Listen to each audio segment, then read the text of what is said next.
ಸ್ನೇಹಿತರೆ ನೋಡ್ಬೋದು ಎಷ್ಟು ಬುರ್ಜ್ಗಳಿದ್ದಾವೆ ಈ ಕೋಟೆಗೆ ಅಂತ. ಅಲ್ಲಿ ಎಂಟ್ರೆನ್ಸಲ್ಲೇ 3 ಇದೆ, ಅದ್ರ ಜೊತೆಗೆ ಅಲ್ಲಿ ದೂರದಲ್ಲಿ ಕಾಣಿಸ್ತಾ ಇದೆ ಅಲ್ಲಿ ನೋಡಿ.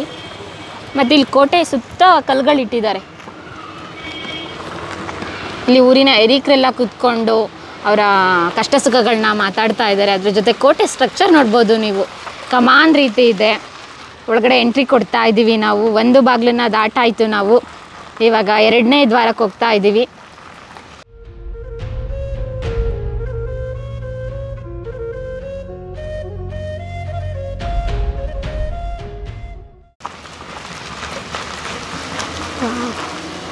ಗಣಪತಿ ದೇವಸ್ಥಾನ ಇರ್ತದೆ ಇಲ್ಲಿ.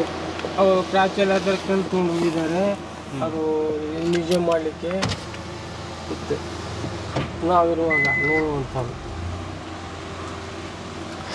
ಇಲ್ಲಿ ಅನೇಕ ದೇವಸ್ಥಾನಗಳು ಅಲ್ಲಲ್ಲಿ ಸ್ಥಾಪನೆ ಮಾಡಿದ್ರಂತೆ, ಪ್ರತಿಷ್ಠಾಪನೆ ಮಾಡಿದ್ರು. ಆದರೆ ಪುರಾತತ್ವ ಇಲಾಖೆಯವರು ಮ್ಯೂಸಿಯಮಲ್ಲಿ ಇಡಲಿಕ್ಕೆ ಅಂತ ಹೇಳಿ ತಗೊಂಡೋಗಿದ್ದಾರೆ. ಇಲ್ಲಿ ಗಣಪತಿ ದೇವಸ್ಥಾನ ಇತ್ತು, ಏಕೆಂದರೆ ಗಣೇಶ ವಿಘ್ನ ವಿನಾಶಕ ಅಲ್ವಾ, ಹಾಗಾಗಿ ಅದನ್ನು ನಿವಾರಣೆ ಮಾಡ್ತಿದ್ದ ಕಷ್ಟ ಸುಖಗಳನ್ನ. ಹಾಗಾಗಿ ಕೋಟೆ ಪಕ್ಕದಲ್ಲೇ ಇಟ್ಟಿದ್ರು. ಬನ್ನಿ 2ನೇ ಕೋಟೆ ಬಾಗಿಲಿಗೆ ಹೋಗ್ತಾ ಇದ್ದೀವಿ.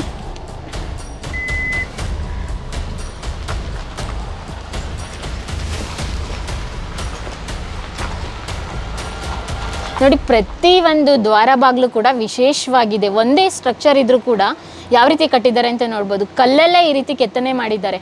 ಕಂಪ್ಲೀಟ್ ಇಲ್ಲ ಅಚ್ಚಾಗಲಿ ಗಚ್ಚಾಗಲಿ ಏನೂ ಕೂಡ ಬಳಸಿಲ್ಲ, ಫುಲ್ ಕಲ್ಲಲ್ಲೇ ಕಂಪ್ಲೀಟಾಗಿ ಕೋಟೆನ ನಿರ್ಮಾಣ ಮಾಡಿದ್ದಾರೆ. ವಾವ್, ಅಲ್ಲಿ ನೋಡ್ಬೋದು ನೀವು ಕೋಟೆ ದ್ವಾರ ಬಾಗಿಲಲ್ಲಿ ಡಿಸೈನ್ ಆಗಿ ಕೆತ್ತನೆ ಮಾಡಿದ್ದಾರೆ. ಸೂಕ್ಷ್ಮವಾಗಿ ಗಮನಿಸ್ಬೋದು ನೀವು ಯಾವ್ಯಾವ ಆಕಾರದಲ್ಲಿ ಕೆತ್ತನೆ ಮಾಡಿದ್ದಾರೆ ಅಂತ. ನಮ್ಮ ಶಿಲ್ಪಿಗಳಿಗೆ ಒಂದು ನಮ್ಮ ಕಡೆಯಿಂದ ಸೆಲ್ಯೂಟು ಮಾಡಲೇಬೇಕು. ಕಲ್ಲಲ್ಲಿ ಕೆತ್ತನೆ ಮಾಡೋದಂದರೆ ಸಾಮಾನ್ಯ ಸಂಗತಿ ಏನಲ್ಲ, ಅದಕ್ಕೆ ಹಲವಾರು ಶಿಲ್ಪಿಗಳ ಪರಿಶ್ರಮ ಇರುತ್ತೆ.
ಸೀದಾ ಇಲ್ಲಿ ಹೋಗ್ಬೇಕಾದ್ರೆ ಇಲ್ಲೂ ಇವಾಗ ಗ್ಯಾಪ್ ಕೊಟ್ಟಿದ್ದಾರೆ ಅನಿಸುತ್ತೆ.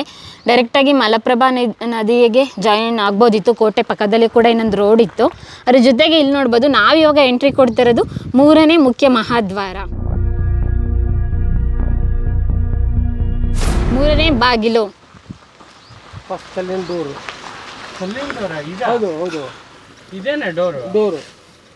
ಓ, ಇದೇ 3ನೇದು ಮುಖ್ಯ ಮಹಾದ್ವಾರ. ಕಲ್ಲಿನಿಂದಲೇ ಬಾಗಿಲು ಮಾಡಿದ್ರಂತೆ, ಬಟ್ ಬಾಗಿಲಿಲ್ಲ. ಎಲ್ಲಿದೆ? ಒಂದು ಸೆಕೆಂಡ್ ಬನ್ನಿ, ಇಳಿದು ನೋಡೋಣ.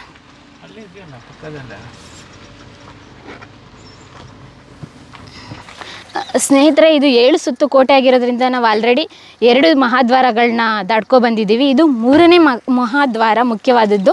ಅದ್ರ ಜೊತೆಗೆ ಒಂದು ವಿಶೇಷ ಇದೆ. ಇದುವರೆಗೂ ನಾವು ಯಾವುದೇ ರಾಜಮನೆತನ ಸಂಸ್ಥಾನದ ಹೆಬ್ಬಾಗಿಲನ್ನ ನೋಡಿದ್ವಿ, ಕಟ್ಟಿಗೆಯಿಂದ ಮಾಡಿರ್ತಾರೆ, ಸಾಗಣೆ ಕಟ್ಟಿಗೆಯಿಂದ, ಗಟ್ಟಿ ಮರದಿಂದ. ಆದರೆ ಇಲ್ಲಿ ಕಲ್ಲಿನ ಬಾಗಿಲಿಂದ ಮಾಡಿದ್ದಾರೆ. ಇಲ್ಲಿ ನೋಡ್ಬೋದು ನೀವು, ಇದೇ ಕಲ್ಲಿನ ಬಾಗಿಲು ಹೆಂಗೆ ಗಟ್ಟಿ ಇದೆ ನೋಡಿ. ಇದನ್ನು ಇವಾಗ ಓಪನ್ ಮಾಡಬಾರ್ದು ಅಂತ ಹೇಳಿ ಸಿಮೆಂಟ್ ಹಾಕಿ ಒಂದು ಕಡೆ ಫಿಕ್ಸ್ ಮಾಡಿದ್ದಾರೆ.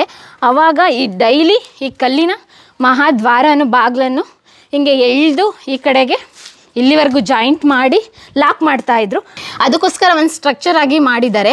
ಇವಾಗ ಇಲ್ಲೆಲ್ಲ ಓಡಾಡ್ತಾರೆ. ಕಲ್ಲಿನ ಬಾಗಿಲು ಅಂದರೆ ಎಷ್ಟು ವೆಯ್ಟ್ ಇರುತ್ತೆ ಹೇಳಿ. ನಾವು ಇವಾಗ ಒಂದು 5-6 kg ಕಲ್ಲೇ ಎತ್ತಕ್ಕಾಗಲ್ಲ. ಈ ಬಾಗಿಲನ್ನ ತಳ್ಳೋದಕ್ಕೆ ಮತ್ತು ಕ್ಲೋಸ್ ಮಾಡೋದಕ್ಕೆ ಮತ್ತು ಓಪನ್ ಮಾಡೋದಕ್ಕೇ ಒಬ್ಬರನ್ನ ನಮ್ಮ ಮಹಾರಾಜರು ಯಾವಾಗಲೂ ಸೀಮಿತವಾಗಿ ಇಡ್ತಾಯಿದ್ರು. ಬಟ್ ಇವಾಗ ಅಲ್ಲಿಂದ ಪ್ರತಿಯೊಂದು ಬಾಗಿಲಿಗೂ ಇಡೋಕ್ಕಾಗಲ್ವಲ್ಲ, ಹಂಗಾಗಿ ಸಿಮೆಂಟ್ ಹಾಕಿ ಇದನ್ನು ಒಂದು ಕಡೆ ಹಿಂಗೆ ಕ್ಲೋಸ್ ಮಾಡಿ ಇಟ್ಟಿದ್ದಾರೆ. ನೀವು ನೋಡ್ಬೋದು ಇಲ್ಲಿ ಕಲ್ಲಲ್ಲೇ ಕಟ್ಟಿರೋದ್ರಿಂದ ತುಂಬ ಚೆನ್ನಾಗಿ ಕೆತ್ತನೆ ಮಾಡಿದ್ದಾರೆ, ತುಂಬ ಚೆನ್ನಾಗಿ ಜೋಡಿಸಿದ್ದಾರೆ.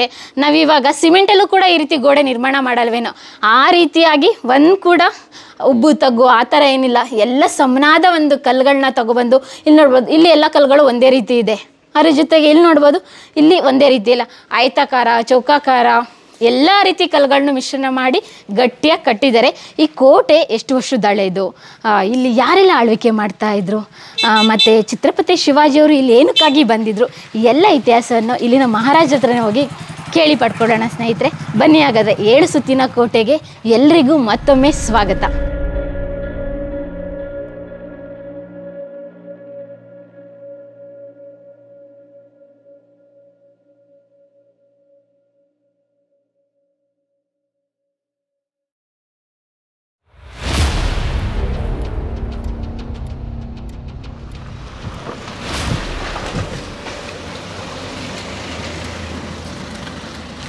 ಓ ಇವಾಗ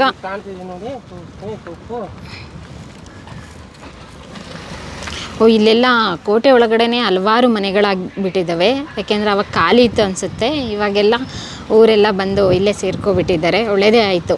ಇವಾಗ ಖಾಲಿ ಇದ್ದಿದ್ರೆ ಏನಾದರೂ ಒಂದು ಆಗಿಬಿಡೋದು. ಇಲ್ಲಿ ಜನ ಇರೋದ್ರಿಂದ ಎಷ್ಟು ಸುರಕ್ಷಿತವಾಗಿ ಸಂರಕ್ಷಣೆಯಿಂದ ಇದೆ. ಅಲ್ಲಿ ಕರಿವಿ ನೋಡ್ಕೊಂಡು ಹೋಗ್ಬಿಡೋಣ.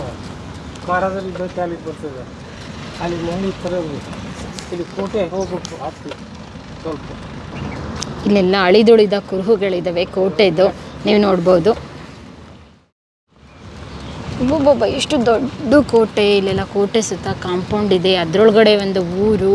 ಹಾಗಾದರೆ ಅರಮನೆಗೆ ನಾವು 7 ಸುತ್ತು ಕೋಟೆ ದಾಟ್ಕೊಂಡು ಬರೋದಿದೆಯಲ್ಲ, ಅದು ತುಂಬ ಸವಾಲಿನ ಕೆಲಸ.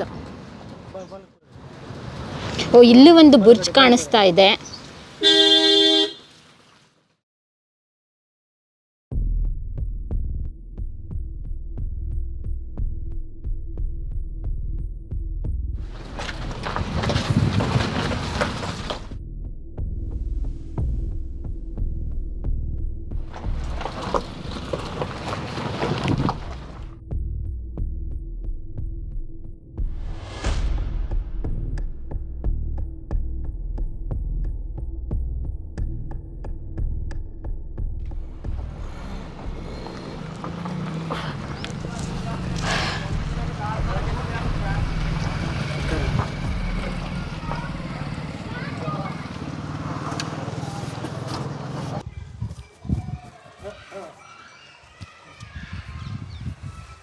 ಅಂತಂದ್ರೆ ಅದು ಇತಿಹಾಸ ಬೇಕಾಗಿತ್ತು ಅಂತ, ಪೂರ್ತಿ ಇತಿಹಾಸ ಬೇಕಾಗಿತ್ತು. ಸವದತ್ತಿ ಲೈಬ್ರರಿ ಒಳಗಿದೆ ಬುಕ್.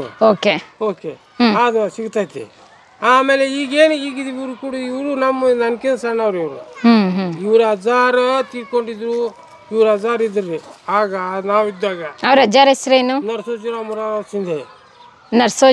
ನರಸೋಜಿರಾವ್ ಮುರಾರಾವ್ ಸಿಂಧೆ. ಇವಾಗಿರೋರ ಹೆಸರು? ಈಗಿದ್ದವರು ಉದಯ್ ಸಿಂಗ್ ಮಹಾರಾಜರ ಇಬ್ರು ಅಣ್ಣ ತಮ್ಮರವರು. ಒಬ್ಬ ಉದಯ್ ಸಿಂಹ ಮಹಾರಾಜರು, ಒಬ್ಬ ಪ್ರತಾಪ್ ಸಿಂಹ ಮಹಾರಾಜರು. ಉದಯ್ ಸಿಂಹ ಮಹಾರಾಜು ಮತ್ತೆ ಪ್ರತಾಪ್ ಸಿಂಹ ಮಹಾರಾಜರು ಇಬ್ರು ಅಣ್ಣ ತಮ್ಮ. ನರಸೋಜಿ ಮುರಾರಾವ್ ಸಿಂಧೆ ಅವರ ಮಕ್ಕಳು. ಈಗ ಅವ್ರ ಮೊಮ್ಮಗ ಇವ. ಅವ್ರ ಪ್ರತಾಪ್ ಸಿಂಹ ಮಹಾರಾಜರ ಮೊಮ್ಮಗ ಈಗಿದ್ದವ್ರು ಜಯಸಿಂಹ ಮಹಾರಾಜ ಅಂತ. ಏನ್ ಮಾಡ್ಕೊಂಡಿದ್ದಾರೆ? ಒಕ್ಕಲ್ತನ ಇದೆ, ತೋಟ ಇದೆ. ಎಷ್ಟು ಎಕರೆ ಇದೆ ಸುಮಾರು ಅಂದಾಜು? ಇದೆ ಒಂದು 54 ಎಕರೆ ಜಮೀನು. 54 ಭಾಳ ಇತ್ತು ಜಮೀನು. ಈಗ ಕೊಟ್ಟಿದ್ದಾರೆ 54-55. ನೀವು ಇಲ್ಲಿನ ಸ್ಥಳೀಯರು? ಇದೇ ಊರವರು? ತೊರಗಲ್ ಅವರೇ. ನಿಮ್ಮ ಹೆಸರು? ನಮ್ಮ ಹೆಸರು ಅಶೋಕ್. ಬನ್ನಿ ಹಾಗಾದ್ರೆ ಮಹಾರಾಜರು ಮಾತಾಡ್ಸೋಣ. ಸ್ನೇಹಿತರೆ, ನಾವು ಹಲವಾರು ಕೋಟೆ ಒಳಗಡೆ ಹೋಗಿದ್ದು. ಅಲ್ಲಿ ತುಂಬ ಇವಾಗ ಕುರುಹುಗಳಿತ್ತು, ಅರ್ಧಂಬರ್ಧಂ ಕೋಟೆಗಳಿತ್ತು, ಖಾಲಿ ಜಾಗಗಳಿತ್ತು. ನಮ್ಗನ್ಸುತ್ತೆ, ನಾನು ಬರ್ಬೇಕಾದ್ರೆ ಅನ್ಕೊಂಡೆ ಇವಾಗ ಊರವರೆಲ್ಲ ಬಂದು ಮಾಡ್ಕೊಂಡಿದ್ದಾರೆ ಅಂತ. ಇಲ್ಲ, ಆವಾಗ ಮಹಾರಾಜರು ಮಹಾರಾಣಿಯರ ಸೇವೆ ಮಾಡ್ತಿದ್ದಾರೆ ಅನೇಕ ಜನರು ಇದ್ರಲ್ಲ, ಅವರಿಗೆ ಕೊಟ್ಟಂಥ ಮನೆಗಳು ಅಕ್ಕಪಕ್ಕನೇ ಇದ್ದು.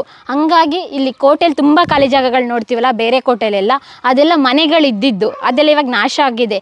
ಆದರೆ ಇಲ್ಲಿ ನೋಡ್ಬೋದು, ಇವಾಗ ಮನೆಗಳ ಕಟ್ಕೊಂಡು ಇನ್ನೂ ಕೂಡ ಜೀವನ ಮಾಡ್ತಾ ಇದ್ದಾರೆ.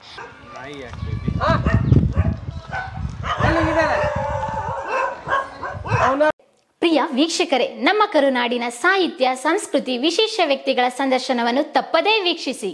ನಮ್ಮ ಚಾನಲ್ ಅನ್ನು ಸಬ್ಸ್ಕ್ರೈಬ್ ಮಾಡಿ, ಬೆಲ್ ಐಕನ್ ಕ್ಲಿಕ್ ಮಾಡಿ, ನಿಮ್ಮ ಅಭಿಪ್ರಾಯವನ್ನು ತಪ್ಪದೇ ತಿಳಿಸಿ. ಡಿಜಿಟಲ್ ಮಾಧ್ಯಮ ಎಲ್ಲಾ ಸಾಮಾಜಿಕ ಜಾಲತಾಣದಲ್ಲೂ ಲಭ್ಯವಿದೆ.